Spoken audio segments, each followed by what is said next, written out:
Hola, hola, j'espère que vous allez bien.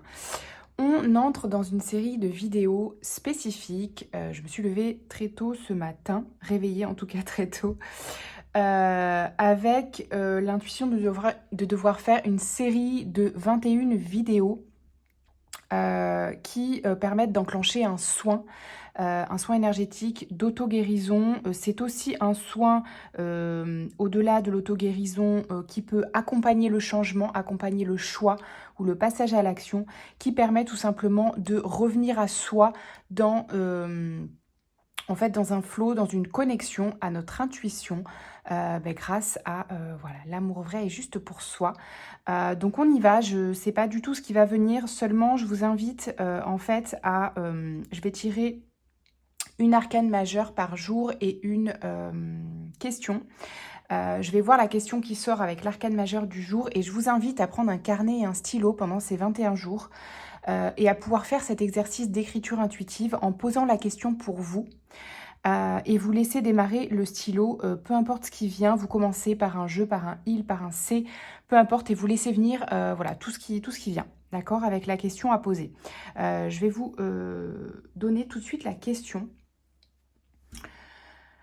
Alors, ici, on a l'empereur pour le jour 1.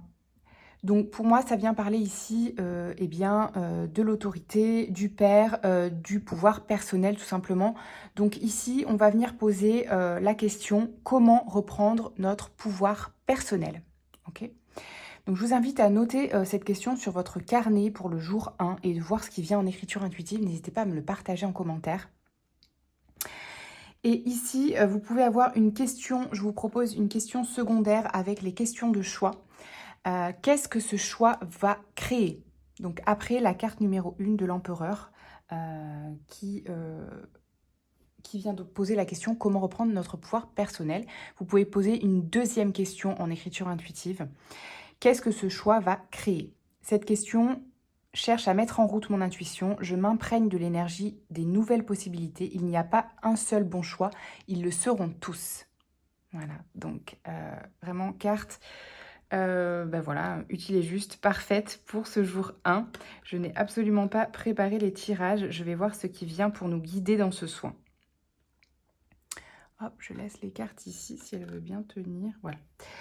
Alors, on entre tout de suite dans le tirage avec ce Light Grey Tarot. On a le 10 de coupe, le roi de bâton et la grande prêtresse. Donc je rappelle que les cartes ici pour moi sont un déclencheur, que les canalisations ne sont pas forcément en lien toujours avec les cartes, mais ça me permet voilà, de dérouler le fil du message que j'ai à vous transmettre. Ici,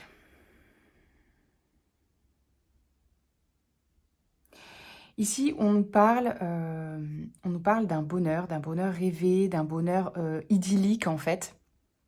Vous voyez, cette carte, elle nous parle voilà, de bonheur en famille, de petite maison dans la prairie, etc., d'amour, de couple. Ici, avec le roi de bâton, on nous rappelle que c'est à nous de tenir les rênes, c'est à nous d'entreprendre. C'est nous qui avons le pouvoir, hein, pour rappeler également l'énergie de l'empereur. C'est nous qui pouvons manier, définir, construire, créer notre bonheur. Donc ça, c'est important de le rappeler. Ici, avec la grande prêtresse, on vient nous rappeler qu'on a aussi des savoirs, des compétences innés et cachés, un potentiel qui est peut-être pas encore révélé. Ça peut être une des raisons pour lesquelles on résiste à venir reconnecter à notre intuition et au soi. C'est tout simplement parce qu'on ne sait pas en quoi c'est utile et ce qui se cache derrière comme potentiel. D'accord? Ok. Ensuite, on a le 10 de bâton, le hiérophante et le page d'épée.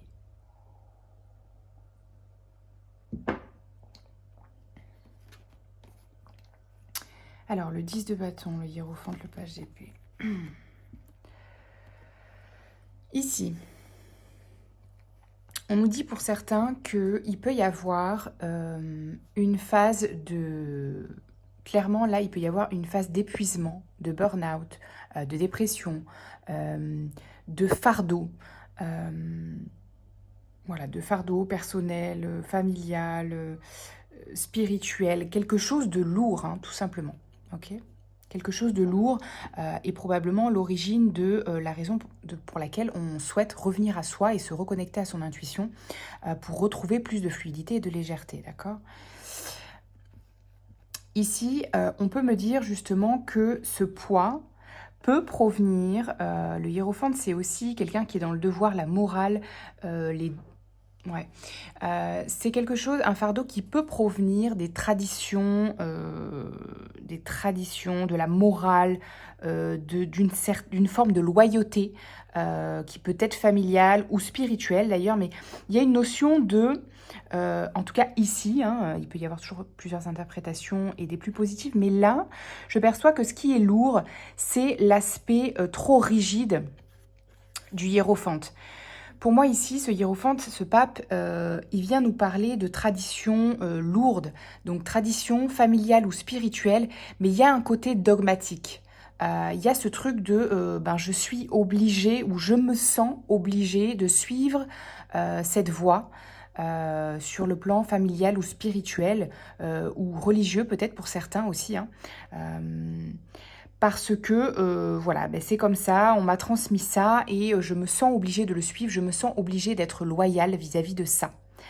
Et pourtant, le page d'épée, lui, il vient ici nous dire un peu que c'est un peu l'adolescent qui vient nous dire j'ai envie de faire ma crise d'adolescence et j'ai envie d'incarner, de créer ou de vivre cette crise identitaire pour me trouver moi, en fait, à l'extérieur de ces dogmes ou de ces traditions qui, ici, m'enferment.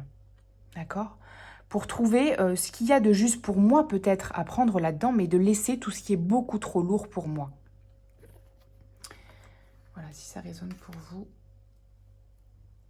Vous pouvez prendre tout ou partie des ressources aussi. De toute façon, ce qui va importer le plus, c'est ce qui va venir en écriture intuitive aussi pour vous, hein.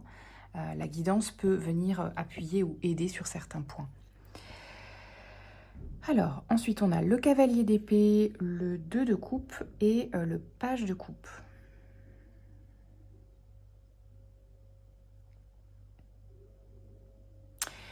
Ici, le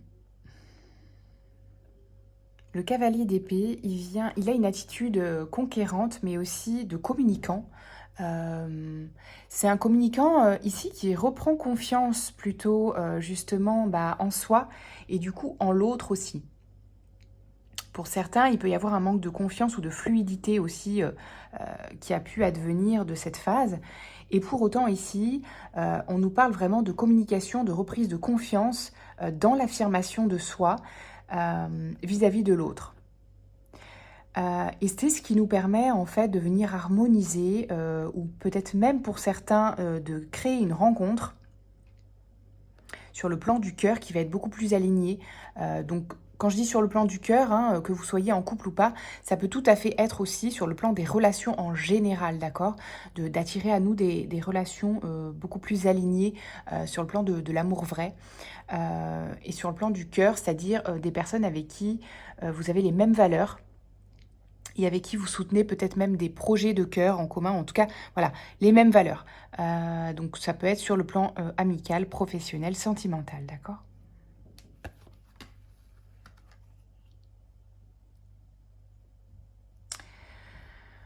Ensuite, dans les ressources, on a le printemps, l'espoir et le guide. Alors, très intéressant parce que même si cette vidéo est intemporelle, vous pouvez la regarder à n'importe quel moment.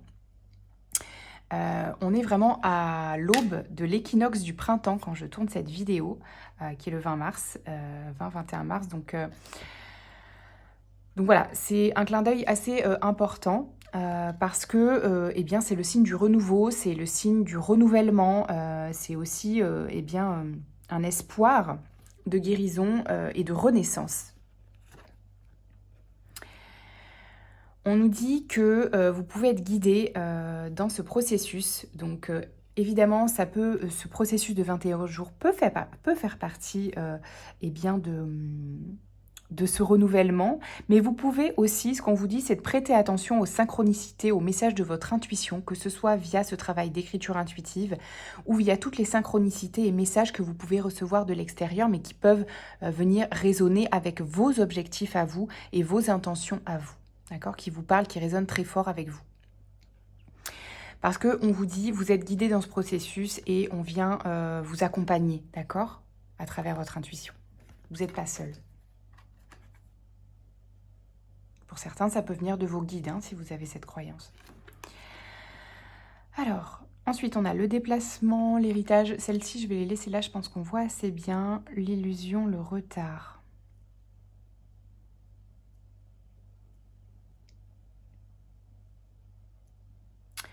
Ici, dans les ressources, concrètement, pour certains, il peut y avoir un déplacement, un mouvement, un voyage, un déménagement aussi qui peut être utile, qui peut être une ressource, qui peut être requis pour votre bien-être, votre bonheur.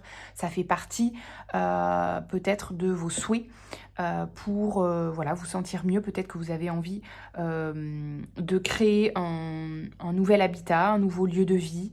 Peut-être que c'est juste pour d'autres un voyage, des vacances, un voyage initiatique aussi, pourquoi pas, du repos tout simplement, hein, ça peut être pour certains.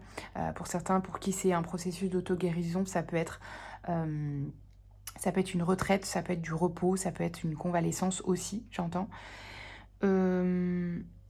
Héritage, illusion, retard. Pour d'autres, ça peut être aussi de quitter, transmuter, transformer un certain héritage familial et transgénérationnel, là, spécifiquement. Ça peut faire partie, encore une fois, de ce qui pouvait paraître trop lourd ou enfermant pour vous. Donc très très fort, si ça vous parle. Parce que vous voyez, on parle vraiment de déconstruire toutes les croyances limitantes et héritées, d'accord, de votre passé, de vos relations actuelles ou passées ou familiales ou transgénérationnelles. On vous parle de déconstruire tout ça pour pouvoir sortir de l'illusion.